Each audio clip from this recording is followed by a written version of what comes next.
नमस्कार। SRK राजकीय महाविद्यालय राजसमंद से विषय हिंदी में डॉक्टर उषा शर्मा। मैं आज केशव के कवि और आचार्यत्व के विषय पर अपना व्याख्यान प्रस्तुत कर रही हूँ। आचार्यत्व क्या है और कवि आचार्य है या कवि है, ये विवाद का विषय रहा रीतिकाल में। और इसी विषय पर हम ये कहना चाहते हैं कि रीतिकालीन कवियों में कवि होने के साथ साथ पांडित्य प्रदर्शन और आचार्यत्व की स्पृहा बराबर मिलती है। रीतिकाल के प्रवर्तन के विषय में भले ही कितना भी विवाद क्यों न रहा हो, पर यह निर्विवाद है कि वे आचार्य कवि थे। उनके काव्य में आचार्यत्व के अनेक पक्ष लक्षण मिलते हैं। उनका अलंकार ज्ञान, छंद ज्ञान, रस विषयक बोध इतना मौलिक है कि किसी भी स्थिति में उन्हें आचार्यत्व के पद से हटाया नहीं जा सकता। चाहे वे चमत्कारी रहे हों, चाहे क्लिष्ट भाषा कल्पना हो उनकी, चाहे हृदयहीन कहलाए हों, पर आचार्यत्व उन्हें सिद्ध था, यह स्पष्ट है। आचार्यत्व की कोटि में ये अवश्य आते हैं। हमें यह देखना होगा कि आचार्यत्व से तात्पर्य क्या है। तो हम इस विषय में कहेंगे कि सामान्यतः जो कवि काव्य की एक या एक से अधिक अंगों का नियमन अथवा विवेचन करता है, उसे विद्वानों ने आचार्य कहा है। जिन्हें केवल शास्त्र का ज्ञान है अथवा जो शास्त्र सम्मत नियम को आधार बनाकर काव्य रचना में प्रवृत्त होते हैं, उन्हें आचार्य नहीं कहा जा सकता। तुलसी इसी आधार पर काव्य के मर्मज्ञ तो हैं, पर वे आचार्य नहीं। इसी श्रृंखला में नंददास भी उदाहरण के रूप में वे शास्त्रज्ञ तो हैं, किंतु आचार्य के पद पर उन्हें नहीं बिठाया जा सकता। केशव को यह पद और गौरव इसलिए प्राप्त है कि उन्होंने काव्य के एक से अधिक अंगों का नियमन, विवेचन, विश्लेषण किया है। उन्होंने जिन अंगों का विवेचन किया है, उसी के आधार पर काव्य रचना भी की है। आचार्य परंपरा के उन्नायक के रूप में केशव का अपना महत्वपूर्ण स्थान है। केशव हिंदी में आचार्य परंपरा के उन्नायक माने जा सकते हैं। यद्यपि शिव सिंह सेंगर ने कवि का पुष्प को हिंदी काव्य शास्त्र का प्रथम आचार्य माना है, पुष्प कवि को माना है, और इसी परंपरा में उन्होंने अन्य कवियों के भी नाम लिए हैं। किंतु आचार्य रामचंद्र शुक्ल ने हिंदी रीति ग्रंथों की परंपरा का आरंभ चिंतामणि त्रिपाठी से माना है, और उन्होंने त्रिपाठी जी को इसका प्रारंभिक कवि प्रिय है। केशव को जो आचार्य परंपरा प्राप्त थी और उन्होंने जिस मार्ग पर कदम बढ़ाया, वह संस्कृत से प्रभावित है। आचार्य केशव के सामने संस्कृत के 5 संप्रदाय उपलब्ध थे: रस संप्रदाय, अलंकार संप्रदाय, रीति संप्रदाय, वक्रोक्ति और ध्वनि संप्रदाय।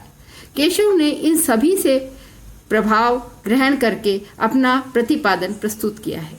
रस सिद्धांत के आधार पर केशव ने अपने रसिक क्रिया ग्रंथ में रसों का विवेचन किया है और उन्होंने रसों की 10 संख्या मानी है।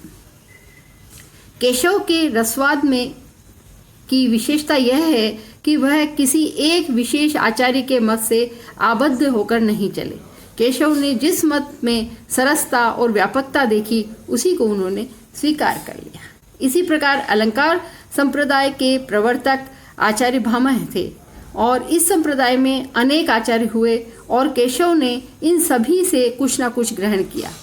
अलंकारवाद के प्रति केशव का विशेष आग्रह दिखाई देता है। इतने पर भी केशव ने अलंकार को काव्य की आत्मा स्वीकार नहीं किया। उन्होंने उसे काव्य का सौंदर्य बढ़ाने वाला उपकरण मात्र ही माना।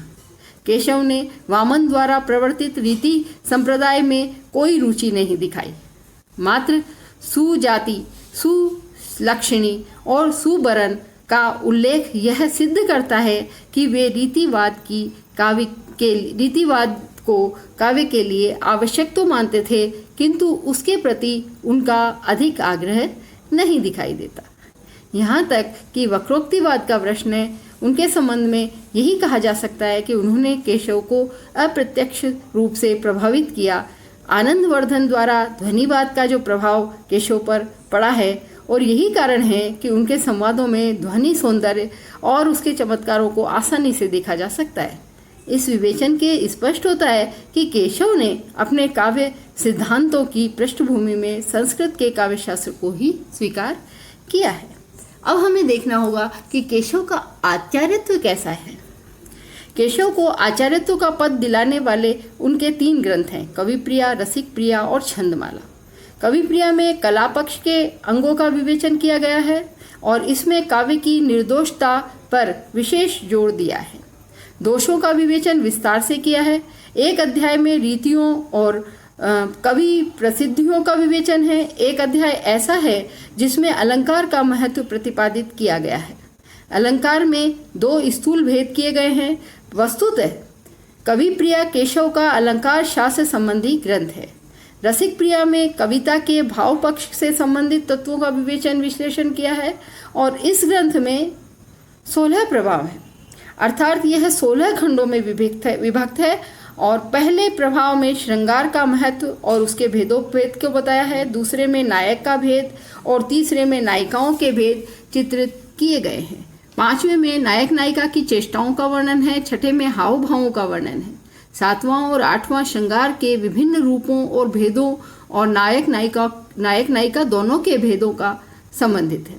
15वें और 16वें में क्रमशः वृत्तियों और रस दोषों का विवेचन है। केशव के आचार्यत्व को प्रमाणित करने वाला तीसरा ग्रंथ छंदमाला है। इसमें कवि ने एकाक्षर से लेकर 26 वाद वाले 76 छंदों के लक्षण और उदाहरण दिए हैं। छंदमाला की विशेषता यह है कि उसमें केवल वर्णित छंदों का ही विवेचन किया है। केशव ने नौसिखिए कवियों के लिए ही कदाचित इस ग्रंथ की रचना की है, क्योंकि मात्रिक छंदों के लक्षण कुछ इतने विषम होते हैं कि उन्हें कठिनाई से ही धारण किया जा सकता है। लक्षण निरूपण दोहा में तथा उदाहरण प्रतिपादन छंदों में किया जाता है। अंत में उन्होंने 32 अक्षर वाले अनंग शिखर का भी सोधारण लक्षण उन्होंने दिया है।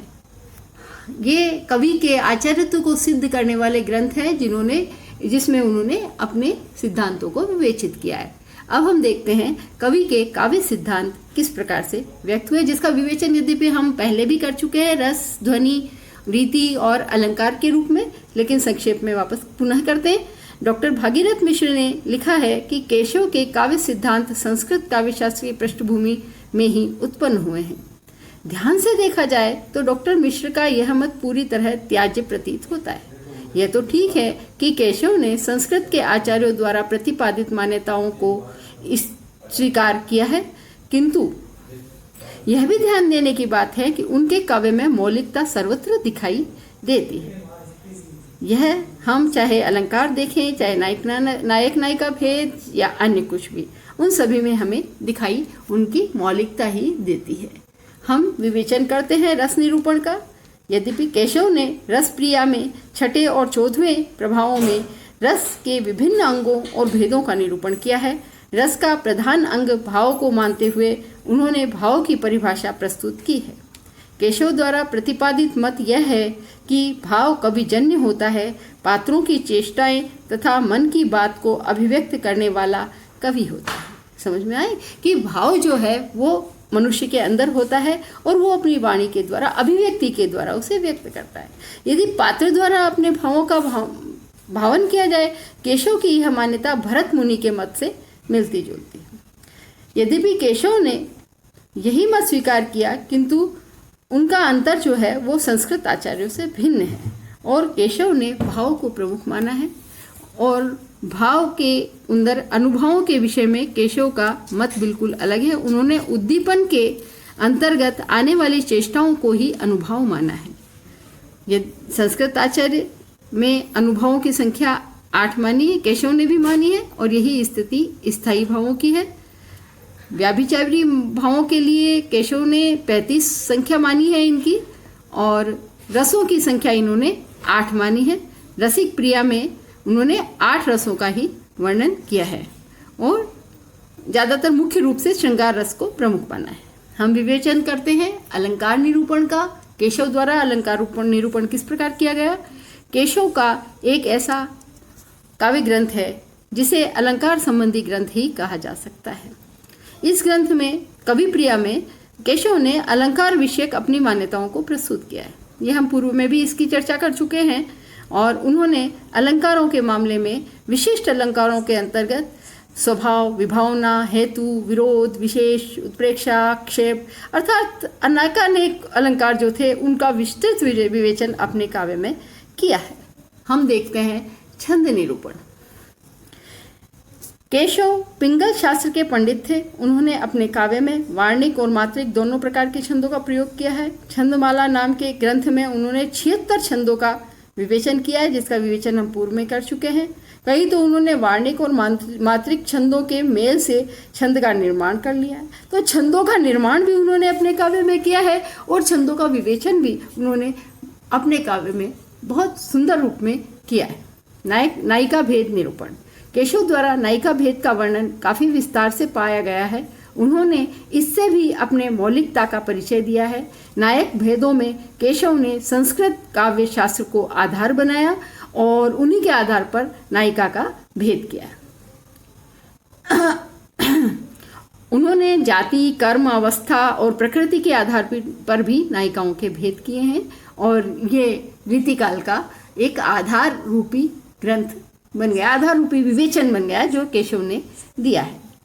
अब हम देखें कि कवि आचार्य हैं अथवा कवि। केशव आचार्य थे अथवा कवि, यह हमेशा से प्रश्न रहा। उनके संबंध में यहाँ यही कहा जा सकता है कि केशव एक ऐसे कवि हैं जिन्होंने आचार्य भी कहा जा सकता है और कवि भी। हाँ, यह बात अवश्य है कि केशव पहले आचार्य थे और बाद में कवि थे। उनका काव्य इस तथ्य को प्रमाणित करता है कि उनकी प्रवृत्ति आचार्यत्व के प्रदर्शन में अधिक रही और कवि कर्म में गौण। उनकी रामचंद्रिका को ही देख लिया जाए तो उनका आचार्यत्व यहाँ अधिक मुखरित हुआ है। पद पद पर अलंकारों का घटाघोप और स्थान स्थान पर छंदों का प्रयोग, संस्कृत के प्रभावित वर्णनों में इसकी भरमार है। वे आचार्य अधिक प्रतीत होते हैं। निश्चय ही